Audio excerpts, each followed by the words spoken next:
Bien, entonces pues ya tenemos nuestro primer algoritmo aquí en nuestro curso. Es muy sencillito, pero vamos a ir así se empieza con pasos de bebé. De lo más facilito y hasta lo más avanzado ya cuando termines haciendo una aplicación tremendamente grande. Entonces, esto es un algoritmo ya, una secuencia de pasos en orden. Entonces, cuando se desarrolla un algoritmo, hay que comprobar que cumple su función correctamente, obviamente. Podemos probar un algoritmo jugándole al ordenador, es decir, ejecutando las instrucciones a mano, utilizando los valores de datos adecuados. Este proceso que te digo de ahora sí que jugarle al ordenador es conocido como dry running. Fíjate, vamos a ponerle por acá el término dry running. Dry running o se conoce también como desk shaking, algo así como pruebas de escritorio. Entonces, ahora sí que una buena técnica para aprender la lógica de la programación es jugarle al ordenador, escribir imaginándonos y escribiendo cómo van cambiando las variables a lo largo de nuestro programa. Entonces, esto lo vamos a hacer ya más adelante, lo que son las famosas pruebas de escritorio, que básicamente las pruebas de escritorio sirven dibujando una tablita con columnas y con filas, donde vas rastreando entre cada instrucción cómo va cambiando el valor. De hecho, muchos aprenden, ahora sí que se utiliza para detectar cualquier error de lógica antes de escribir el programa informático. Por eso yo te decía que no podemos entrar luego a programar luego a lo bestia. Primero tenemos que desarrollar el algoritmo y luego ya pues hacer estas pruebas de escritorio, que ya después más adelante las vamos a ver.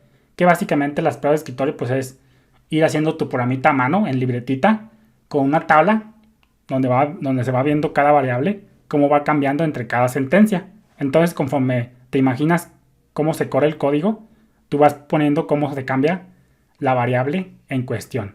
Todo el código, la mayoría de veces, y en cualquier lenguaje de programación, se ejecuta de arriba hacia abajo. Entonces, ahora sí que el 90% de los casos, el código hasta cierto punto se va a ejecutar de arriba hacia abajo. Y pues tiene algo de sentido.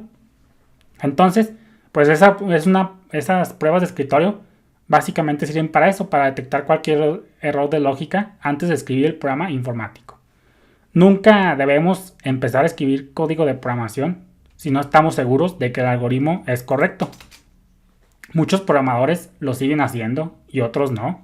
Ahora sí que depende de la capacidad de cada quien. Pero como nosotros somos bebés, lo haremos siempre que podamos, hasta que tengamos buena lógica de programación y que ya no sea necesario, porque nuestra lógica nos permite imaginarnos la secuencia del programa. Obviamente aquí yo no voy a hacer todos los programas con pruebas de escritorio, porque si no pues el curso sería interminable.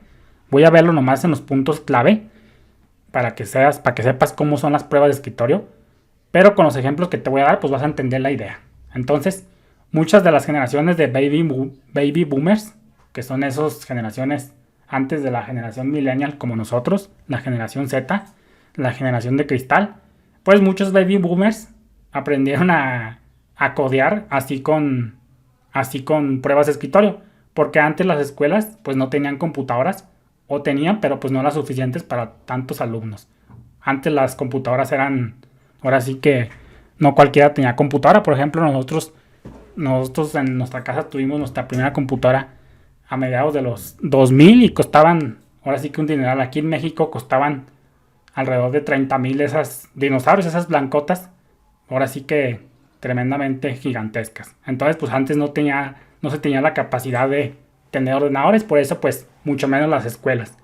Entonces el alumno, cuando le pidían un programa informático en la universidad, pues el alumno hacía su algoritmo en la libretita, bien testeado, con pruebas de escritorio, rastreando cada uno de los pasos y depurando cada variable, cómo iba cambiando.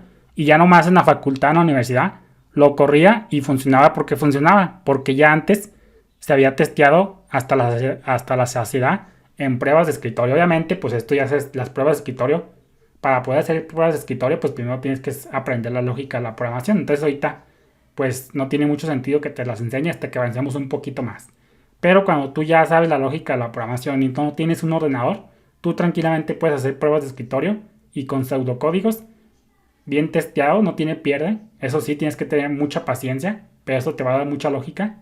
Y pues ya nomás llegas y lo pasas a un lenguaje. Acuérdate, como muchos dicen, el lenguaje de programación, los frameworks, las librerías, los paquetes de terceros son simplemente herramientas. Con que tú sepas desarrollar el algoritmo, la herramienta da igual, el lenguaje de programación da igual. El buen programador hace buenos algoritmos y buenos pseudocódigos, buenos diagramas, etc. Y ya nomás la herramienta es lo de menos. Entonces primero tienes que aprender el concepto y luego ya la herramienta. Pero si tú ya sabes el concepto, aplicarlo en la programación, en cualquier lenguaje de programación, JavaScript, PHP, Python, C#, JavaScript, TypeScript, son los lenguajes que más usan, por eso te los estoy mencionando hoy en día.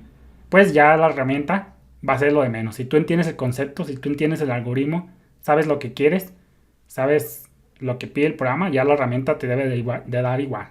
Aquí nosotros vamos a aprender a programar en C, pero el concepto va a ser aplicable a cualquier lenguaje de programación de allá afuera en el campo de batalla.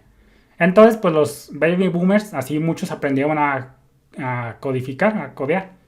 De hecho, pues se llevaban les dejaban el algoritmo, el enunciado.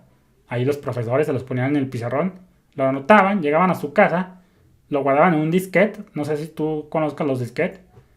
Y ya nomás, pues cuando había oportunidad en la escuela, llegaban y lo corrían y a presentarlo. Ahí formaban, se hacían, ahora sí que se formaban ahí. Y el que llegara primero ganaba la computadora. Entonces, pues así te costea mucho que aprendas las famosas pruebas de escritorio. Entonces, pues ya el siguiente paso es escribir el programa del algoritmo. Entonces, vámonos a ello.